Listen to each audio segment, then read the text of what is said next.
हाय हितेश। सबसे पहले तो यार थैंक यू कि आपने मुझे ये मौका दिया कि मैं एक वीडियो बनाऊं और आपको भेजूं। तो बेसिकली मैं यहाँ पे तीन चीज़ें कवर कर रहा हूँ। मैंने कुछ नोट्स भी बनाए, मैं उनको रेफर भी करूंगा। तीन चीज़ें मैं कवर करूंगा। एक तो मैं अपने बारे में बताऊंगा, अबाउट माई सेल्फ। ठीक है, ये बात और है कि मैं कौन हूँ वो मैं अभी भी सर्च कर रहा हूँ।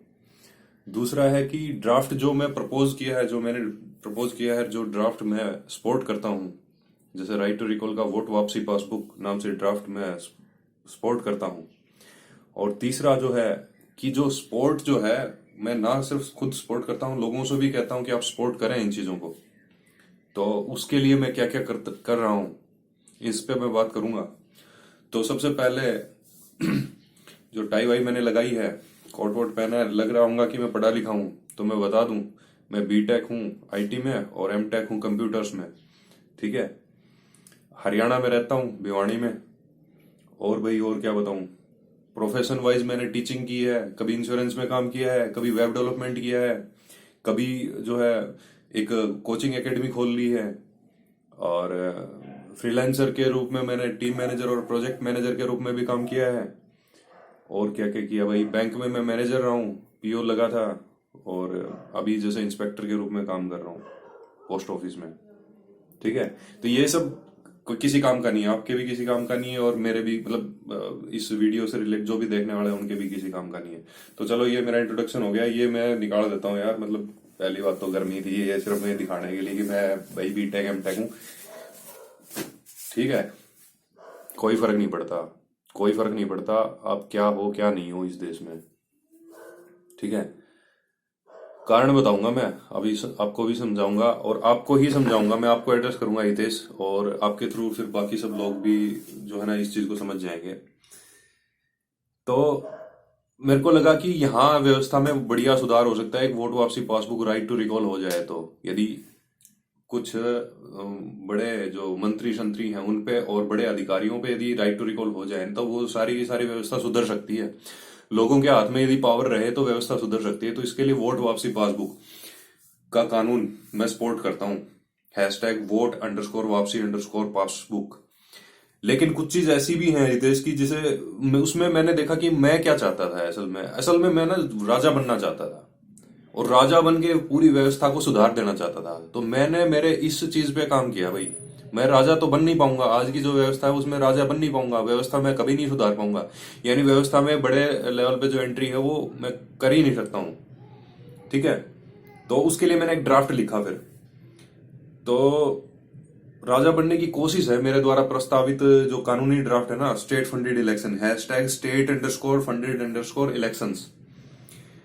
तो इसके चार चरण है बेसिकली। तो इस वीडियो के माध्यम से आपने मुझे 10 मिनट दिए हैं, मैं अगले कुछ मिनट में ये जो मेरा स्टेट फंडेड इलेक्शन का कंसेप्ट है इसको मैं समझा दूंगा। 10 मिनट से पहले पहले इस पूरे वीडियो को भी खत्म कर दूंगा।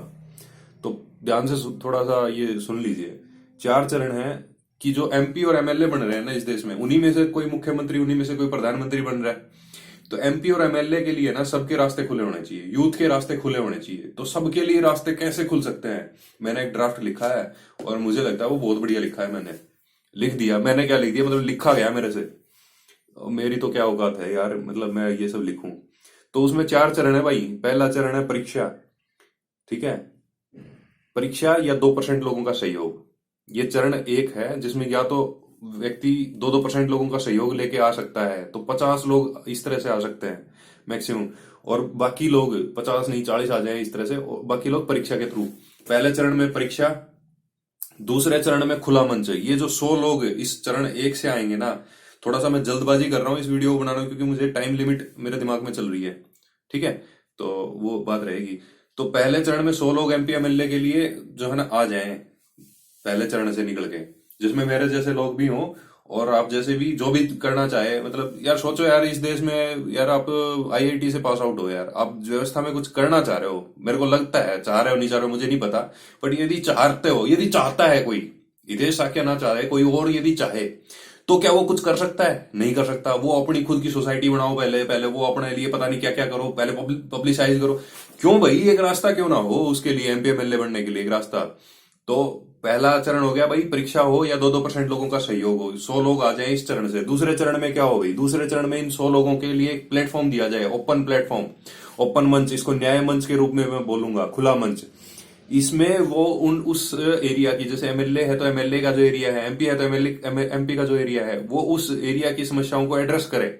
ये 100 लोग, ये जो भावी इनमें से कोई एक बनेगा ना, तो वो 100 लोग उस एरिया की प्रॉब्लम्स को एड्रेस करें इस खुले मंच पे, और उसको सब लोग ऐसे मीडिया वाले रिकॉर्ड करें, वो सबको दिखाएं, छापें अखबारों में यार, सब जगह पहुंचाएं उस चीज को। ये स्थायी मंच हो जो कि भविष्य के आने वाली समस्याओं को भी लोगों का आपसी सहयोग भी करेगा वहां पे। मतलब यदि आगे फर्दर भी सिर्फ इलेक्शन के लिए यूज नहीं हो इसका, आगे फर्दर भी यदि किसी भी तरह की कोई भी समस्या आती है तो सब लोग वहां पे इकट्ठा होके, मतलब वो हो एक ऐसी जगह, वो हो एक ऐसी जगह जो लीगल भी है और जो एक तरह से मिलके लोगों को समस्या को सुलझाने में मदद करे। ठीक है, फिर तीसरी चीज होगी, मतलब ये खुले दरबार की तरह काम करेगा। बाई चांस कल को कुछ किसी ने कुछ गलत कर दिया तो वहां पे आके लोग ऑन द स्पॉट जो है ना डिस्कस करेंगे, यार ये हो सकता है। फैसला देने का हक अधिकार उनके पास नहीं होना चाहिए, लेकिन एटलीस्ट वो डिस्कस कर सकें कि हमारे प्रॉब्लम चल रही है यार, भुखमरी चल रही है, गरीबी चल रही है, अशिक्षा चल रही है, या हमारी शिक्षा से भी रोजगार नहीं हो रहा है, या शिक्षा से जो आउटपुट आ रहा है वो कुछ नहीं आ रहा है। तो ये खुला मंच होना चाहिए। तीसरा चरण होना चाहिए जनता से संवाद। क्यों जरूरी हो कि इनके पास, तो मैं वो जरूरी छोड़ो, मैंने जो ड्राफ्ट लिखा है उसका मैं बताता हूँ। उसमें मैंने ये कहा कि इनको एक तो जो 100 लोग ये जो हैं, इनको सुरक्षा दी जाए और उनको प्रचार सामग्री दी जाए, और उनको बसों में बिठा बिठा के उनका चक्कर लगा दो वहां पे, जो जो जगह है उसमें कुछ दिन तक घुमा दो, और उसके बाद में वो वहां पे जनता से सही संवाद कर लें, भाई हम एमपी बनना चाहते हैं, हम एमएलए बनना चाहते हैं, हम ये हमने समस्याओं का समाधान दिया है, तो हमें वोट दीजिए आप। ठीक है, फिर चौथा चरण हो चुनाव भाई। कुछ लोग बैलेट पेपर की मांग कर सकते हैं, कुछ लोग वीवीपैट की, ईवीएम वीवीपैट के साथ, या ईवीएम वीवीपैट के साथ, और कुछ लोग कहेंगे वीवीपैट में जो ट्रांसपेरेंट ग्लास होना चाहिए, वो पर्ची वर्ची वो सब आपने सुना ही होगा यार राहुल चमन भाई मेहता जी का, कि उसमें पर्ची बदल जाती है। नहीं बदलती मुझे नहीं पता भाई, पर यह है कि उसका भी डिसीजन हो, लोगों को मतलब बिल्कुल एकदम खुला वो होना चाहिए, है ना। तो ये हो गया भाई मेरा स्टेट फंडेड इलेक्शन का कंसेप्ट।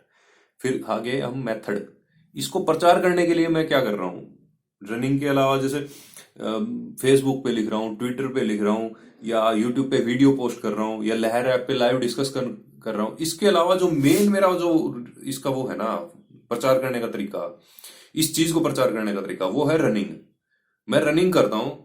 क्यों करता हूँ? सबसे पहले तो रनिंग मेरे को थोड़ा सा अच्छा लगता है। रनिंग करो करो करो, लंबा रनिंग करो, और उसमें मजा आता है।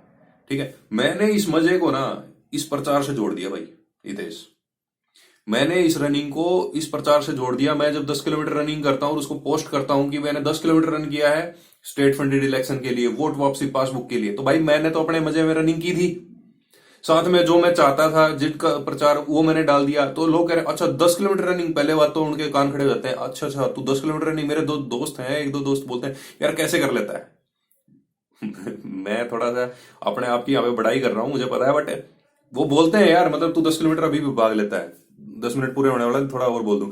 तो एक तो मैं रनिंग करता हूँ भाई, इसके फायदे बताता हूँ। एक तो बंदा अकेला शुरू कर सकता है, ठीक है, इसमें किसी की दूसरे की जरूरत नहीं है। फिर अब पार्टिसिपेंट को राइट टू रिकॉल मिलेगा नहीं मिलेगा, वोट वापसी पासबुक स्टेट फंडेड इलेक्शन मिलेगा नहीं मिलेगा, लेकिन डे 1 से उसका खुद का बेनिफिट है।